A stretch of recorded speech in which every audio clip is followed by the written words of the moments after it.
بے شمار نعمتوں سے نوازا ہے اللہ تعالیٰ نے، لیکن انسان کی فطرت میں یہ بھی ہے کہ کبھی ایک چیز کی کمی محسوس ہوتی ہے تو وہ واویلا مچاتا ہے،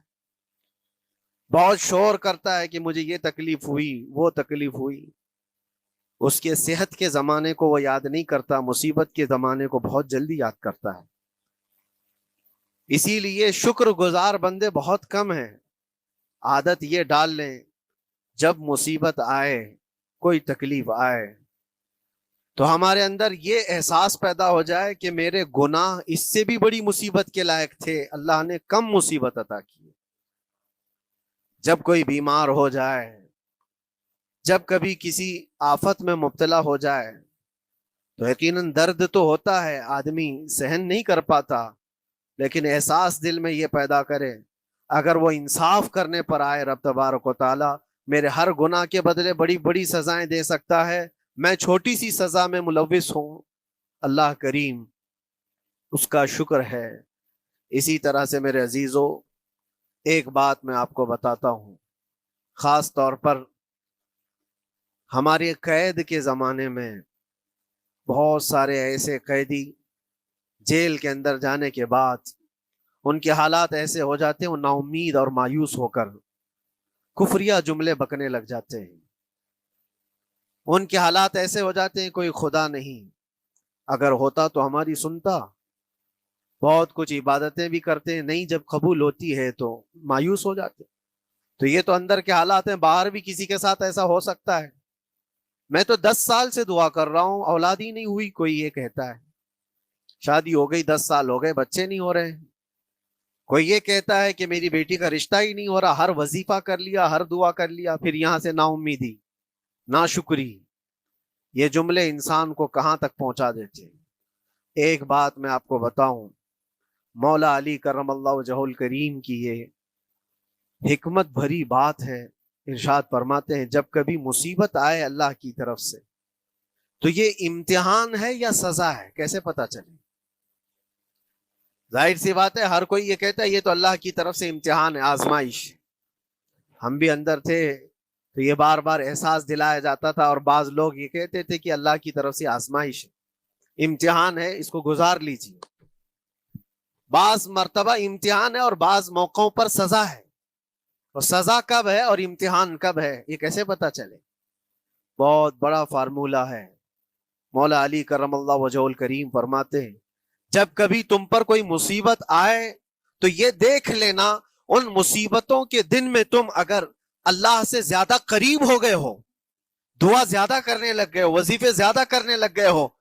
تو اس کا مطلب ہے کہ اللہ تعالیٰ تم کو امتحان میں رکھا ہے۔ اور اگر مصیبتوں کے آنے کے بعد بندہ دور ہو جاتا ہے اللہ سے، پھر وہ بفر جاتا ہے، گناہ زیادہ کرنے لگتا ہے، تو سمجھ لو یہ سزا میں ملوث ہے۔ اب سب کی زندگی میں یہ مصیبتیں جب آتی ہیں تو خود اپنے آپ کو ریئلائز کرے، احساس کر کے دیکھے کہ مصیبت آئی ہے تو میرے ہاتھ میں تسبیح آ گئی یا پھر گالی گلوچ، مصیبت یا آفت آئی ہے میرے گھر پر تو میں عبادت اور نماز کی طرف زیادہ جا رہا ہوں یا پھر عیش و عشرت کی طرف زیادہ جا رہا ہوں، تو تمہیں خود پتا چل جائے گا کہ تم اللہ کی طرف سے امتحان میں ہو یا پھر سزا میں ہو۔ میرے عزیزو، بہت مقامات ایسے ہیں جہاں پر بظاہر مصیبت کی حکمت ہمیں نہیں معلوم ہوتی کہ کیوں آئی یہ مصیبت،